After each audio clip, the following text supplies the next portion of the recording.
Hello everyone, welcome back to our channel. So நேற்றோட continuity தான் இன்றைக்கி நம்ம பார்க்க போகிறோம்.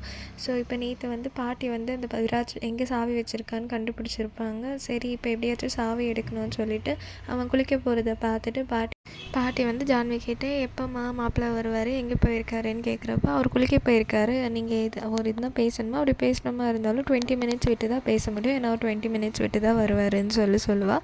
அந்த டைம் பாட்டி வந்து சரி அவன் பர்ஸில் தான் அந்த சாவி வச்சுருப்பான், 20 மினிட்ஸ்க்குள்ளே இந்த வேலையெல்லாம் முடிக்கணும்னு அந்த சாவியை எடுத்துக்கின்னு ஸ்பீடாக போகிறவாங்கிட்டு அந்த இது லாக் இருக்கு இல்லையா, அது ஓப்பன் பண்ணிடுவாங்க. ஓப்பன் பண்ணிவிட்டு சரி அவங்க பிளானே அந்த லாக் ஓப்பன் பண்ணிவிட்டு சாவி அங்கே வச்சிடலான்னு சொல்லிவிட்டு அதுக்கப்புறமா பாட்டி சாவியை வைக்க ரிட்டன் போகிறப்போ ஜான்வி வந்து பாட்டி எங்கே இப்படி அவசரமாக ஓடினே இருக்காங்க, உங்களுக்காக நான் சாப்பிட ரெடி பண்ணிவிட்டு வாங்க வந்து சாப்பிடுங்க அப்படின்னு சொல்லுவாங்க. அப்போ பாட்டி இருமை நான் கை கழுவிட்டு வந்துடுறேன், நீ உட்காருன்னு சொல்லிவிட்டு ஜான்வியை டைனிங்கில் உட்கார வச்சுட்டு பின்பக்க வாசல் படியாக கிச்சன்லேருந்து பின்பக்க வாசல் இருக்க போல் அந்த வேலையை மாடிக்கு போகிறாங்க. அப்படி போகிறப்போ விராஜ் வந்து குளிச்சுட்டு வெளியே வந்திருப்பான். என்ன இந்த ரூம் பக்கம் வந்திருக்கீங்க அப்படின்னு கேட்குறப்போ நான் தண்ணி குடிக்க வந்தேன் அப்படின்னு சொல்லுவாங்க. தண்ணி குடிக்கிறதுக்கு எதுக்கு நீ ஏன் ரூம் கிட்டே வந்திருக்கீங்க, கீழே குடிச்சிருக்கலாம் இல்லைன்னு சொல்லுவான். இல்லை நான் வந்து மொட்டை மாடிக்கு போயிருந்தேன், அதனால் ஃபஸ்ட்டு ஊர் ரூம் தானே இப்போ வருது மேலேருந்து, அதுக்கு நான் கீழே வந்தேன் அப்படின்னு சொல்லுவாங்க. அதுக்கப்புறமா சரி நான் இந்த தண்ணி எடுத்துகிட்டு போகிறேன்னு சொல்லிட்டு போயிடுவாங்க. அப்போவே எனக்கு டவுட் வரையே பாட்டி ஒரு மாதிரி பதட்டமாக இருக்குன்ற மாதிரி. சரி எல்லாம் சாப்பிட உட்காந்துட்ருப்பாங்க. அப்போ வந்து பாட்டி யோசனை இருக்கும் எப்படின்னா இந்த சாவியை வைக்கணுமே அப்படின்னு சொல்லிட்டு அப்போ வந்து ஒரு ஐடியா பண்ணிவிட்டு இங்கே பாருப்பா விராஜ், நான் வந்து ஒரு கோயிலுக்கு போகலான்னு இருக்கேன், அங்கே நம்ம பிறக்க போகிறவங்க குழந்தைக்கு வேண்டிக்கிறேன், அதனால் நீ வந்து காணிக்கை ஏதாச்சும் கொடுக்குற மாதிரி தான் என்கிட்ட கொடுன்னு சொல்கிறப்ப அவன் 2000 ரூபாய் எடுத்து கையில் கொடுப்பான். அதுக்கு வந்து பாட்டி சொல்லுவாங்க, என்னப்பா நீ தான் விராஜ் ரோப்ராயிலாச்சு, உனக்கு பிறக்க பிள்ளைக்கு நான் பூஜை பண்ணுறேன், அதுக்கு வெறும் 2000 ரூபாய் காணிக்கை கொடுக்குறியா, இது மாதிரி நான் கொடுத்தேன்னா உனக்கு மரியாதை இருக்குமா, ஒரு 5000 ரூபாவா கொடு அப்படின்னு சொல்லுவாங்க. அது கூட நானே எடுத்துக்கிறேன்னு பரிசை பிடிங்கிப்பாங்க கையில். அதுக்கப்புறமா சரின்ட்டு கீழே போட்டுருவாங்க தெரியாமல், ஐ மீன் வேணும்னுக்கு தான் காசுன்ற மாதிரி எண்ணிட்டு கீழே போட்டுருவாங்க பர்ஸை. அப்போ வந்து அவங்க இடுப்பில் அந்த சாவி வச்சுருப்பாங்க இல்லையா, அதை எடுத்துகிட்டு பர்ஸில் அப்படியே அந்த சாக்கில் வச்சுருவாங்க. வச்சுட்டு இந்தப்பான்னு சொல்லிவிட்டு அதை கொடுத்துருவாங்க. நான் 5000 ரூபாய் எடுத்துக்கினேன் இன்னி இந்தான்னு சொல்லிட்டு கொடுத்துருவாங்க. அதுக்கப்புறமா இவனுக்கு டவுட் வருது, ஒருவேளை பாட்டி சாவி கீவி இருந்தால் எடுத்துக்கோமோ அப்படின்னு சொல்லிட்டு என் பர்ஸ் மேலேயே யோசனை இருக்குன்ட்டுன்னு. அப்போ வந்து இல்லை ரூபாய் இருந்தால் கொடுப்பான், என்ன ஏன்னு கேட்பா, இல்லை இந்த மாதிரி 5001 ரூபாவை வைக்கணும் அப்படின்னு சொல்லுவான். அதுக்கப்புறமா சரின்ட்டு அவனும் ரூபாய் எடுத்துகிட்டு கொடுத்துருவான். அப்போ கூட இவனுக்கு டவுட் வந்துடும், பாட்டி வந்து பர்ஸ் மேலேயே இருக்குது, ஒருவேளை சாவி ஏதாவது எடுத்துருக்கோ அப்படின்னு சொல்லிட்டு செக் பண்ணி பார்க்குறா, சாவி அங்கேயே தான் இருக்குது. அதுக்கப்புறமா சரி ஒன்று சாப்பிட்டுட்டு ஜான்வி கிட்டே நல்லா கொஞ்சிட்டு கிளம்புறான். அதுக்கப்புறமா ஆஃபீஸ்க்கு போனாக்கா வேலையை பார்க்காம மெடிக்யூர் பெடிக்யூர் பார்த்துட்ருப்பான். அந்த டைம் வந்து மேனேஜர் 2 பேரை கூப்பிட்டுட்டு வருவாங்க. கூப்பிட்டுன்னு வந்து வேறு யாரும் இல்லை, அவங்களாம் சைல்டு ஸ்பெஷலிஸ்ட், இந்த பீடியாட்ரிஷியன் மாதிரி. அப்போ அவங்ககிட்ட சொல்லுவாங்க, இங்கே பாருங்கள் என் பொண்டாட்டி ப்ரெக்னெண்ட்டாக இருக்கா, அவளுக்கு பிறக்க போகிறது பொண்ணா ஆனான்னு சொல்லிட்டு செக் பண்ணி சொல்லணும் அப்படின்னு சொல்லுவாங்க. அதுக்கு அந்த டாக்டருங்க என்ன சொல்லுவாங்கன்னா, இங்கே பாருங்கள் அந்த மாதிரி செக் பண்ணுறது வந்து லீகலாக கவர்மெண்ட்டே தடை செஞ்சுருக்கு, அதனால அதெல்லாம் நான் பண்ண முடியாது அப்படின்னு சொல்லுவாங்க அவங்க 2 பேருமே. அதுக்கு இங்கே பாருங்கள் நீங்கள் என்ன பண்ணுவீங்க ஏது பண்ணுவீங்கன்னு எனக்கு தெரியாது, நீங்கள் வந்து எனக்கு பையன்தான் பிறக்கும்னு சொல்லிட்டு கன்ஃபார்ம் பண்ணி எனக்கு சொல்லுங்கள், எவ்வளோ செலவுனாலும் பரவாயில்லன்ற மாதிரி சொல்லுவான். அதுக்கு வந்து உங்களுக்கு செலவு பற்றி ஐ மீன் காசு பற்றி அதெல்லாம் எங்களுக்கு ப்ராப்ளம் இல்லை, உங்கள்கிட்ட காசு இருந்துச்சுன்னா நீங்கள் வேறு இல்லை வேறு யார்கிட்டேனா போய் பார்த்துக்கோங்க, எங்கனால அதெல்லாம் முடியாது அப்படின்னு சொல்லிட்டு அவங்க ஒரு மாதிரி ரூடாக இது பண்ணுவாங்க. இவங்ககிட்ட பேசினுக்கிற கேப்பில் அங்கே பாட்டி வந்து அந்த ஓப்பன் பண்ணி வச்சுருக்கோம் இல்லையா அந்த ரூமுக்கு போயின்னு இருப்பாங்க.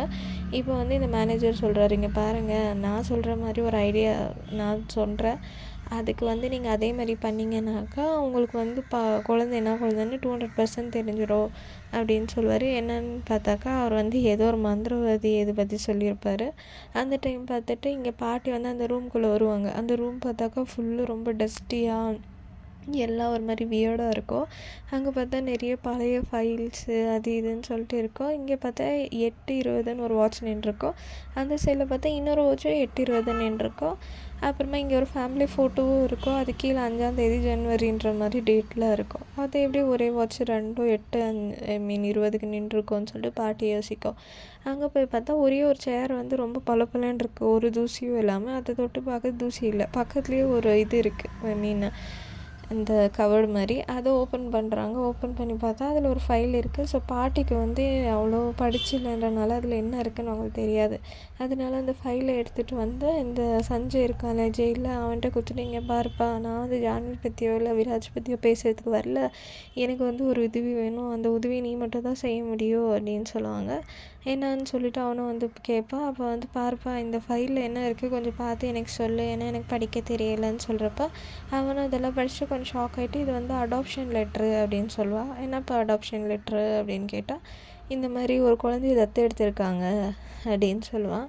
அதுக்கப்புறமா என்னது குழந்தைய தத்து எடுத்திருக்காங்களா அப்படின்னு சொல்லிட்டு அவனை கேட்டுன்னு இருப்பாங்க. சரி என்ன ஏதுன்னு கொஞ்சம் க்ளீனாக பார்ப்பா அப்படின்னு சொல்கிறப்ப, சரி அதில் விஜய் சர்மா எதனா பேர் இருக்கான்னு பார்க்க சொல்லுவாங்க. அவனும் ஆமாம் விஜய் சர்மான்னு இருக்குது, ஏன்னா அன்றைக்கி வந்து அவங்க அப்பா பேர் வந்து விஜய் சர்மான்னு இவன் சொல்லியிருப்பா இல்லையா. அதுக்கப்புறமா சரி இந்த மாதிரி விஜய் சர்மான்றவங்க ஏதோ டோப்ராயல் ஃபேமிலிக்கு தத்து கொடுத்துருப்பாங்க. ப்ளஸ் அந்த டோப்ராயல் ஃபேமிலி அப்பா அம்மா 2 பேருமே ஒரு ஃபயர் ஆக்சிடெண்ட்டில் இருந்திருப்பாங்க. அதுக்கப்புறமா அந்த 2 பசங்க மட்டும் தான் உயிரோடு இருக்குன்ற மாதிரி இதில் போட்டிருக்கோம். அந்த பாப்பா பேர் வந்து பாயல்னு சொல்லியிருப்பாங்க. அதுக்கப்புறமா சரி இதெல்லாம் இவங்க செக் பண்ணிகிட்டே இருப்பாங்க. செக் பண்ணிகிட்டு இருக்கப்போ அந்த பாயலன்ற பொண்ணு வந்து இப்போ ஒரு மென்டல் ஹாஸ்பிட்டலில் இருக்குது. அது வந்து அவங்க அப்பா அம்மா செத்து ஒரு 15 நாள்லேயே மென்டல் ஆயிடுச்சுன்னு சொல்லிட்டு ஒரு நியூஸ் இருக்குது. அதுவும் ஜனவரி 5ஆம் தேதின்னு தான் அந்த பழைய வீட்டில் இந்த பாட்டி பார்த்தாங்க இல்லையா, அதெல்லாம் அதில் இருக்குது. அதில் வந்து அந்த ப்ரிஸ்கிரிப்ஷனு சீட்டி அதெல்லாம் எழுதியிருக்கோம். அந்த பொண்ணு எங்கே வந்து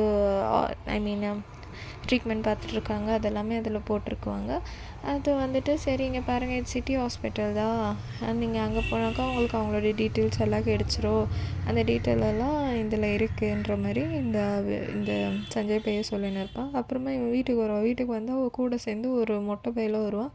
அது வேறு யாரோ இல்லை, அந்த மேனேஜர் கொடுத்துருப்பார்ல ஒரு ஐடியா, அந்த ஐடியா வச்சு, இங்கே பாரு ஜான்வி நீ பயப்படாத, இது வந்துட்டு ஒரு பாபா, இவர் வந்துட்டு நம்ம பாப்பாக்காக பூஜை பண்ண வந்திருக்காரு, நீ ஃப்ரெஷ்ஷப் ஆகிட்டு வந்துரு அப்படின்னு சொல்லிட்டு நீ பூஜைக்கு ரெடி ஆகிட்டுவான்னு சொல்லி அனுப்பி விட்ருவாங்க. இவளுக்கா ஒரே பயமாக இருக்கும், இவன் என்னடா பண்ணுறான்னு சொல்லிட்டு.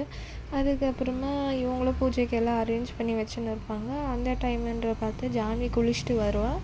அப்போ பார்த்து விராஜ் மருந்து அவள் அழகை பார்த்துட்ருப்பாள். அந்த டைமில் வந்து இந்த மொட்டை பையெல்லாம் திரும்பி பார்ப்பான். பார்க்குறப்ப இங்கே பாரு, என் பொண்டாட்டியை வந்து நான் தான் ரசிப்பேன், நீ எல்லாம் ரசிக்கக்கூடாது, அதனால நீ வந்து பூஜை பண்ணுறப்ப கூட அவன் மூஞ்சி பார்க்கக்கூடாது, நீ அந்த சைடு தான் திரும்பி இருக்கணுன்ற மாதிரியெல்லாம் சொல்லின்னு இருப்பாள். அவளை பார்க்கவே கூடாது நீன்ட்டுன்னு. அதுக்கப்புறமா உட்காந்துருந்தாக்கா அந்த பாபா வந்து அந்த சைடில் திரும்பி தான் பூஜை பண்ணின்னு இருக்குவார். என்னை வந்து பார்க்க வேணும்னு சொல்லிட்டா இல்லையா, அதனால். அதுக்கப்புறமா சரி ஃபைனுன்ட்டுனா அவரும் பூஜையெல்லாம் பண்ணின்னு இருப்பார். ஸோ நெக்ஸ்ட் என்ன ஆச்சுன்ட்டு நாளைக்கு பார்ப்போம். தேங்க்யூ.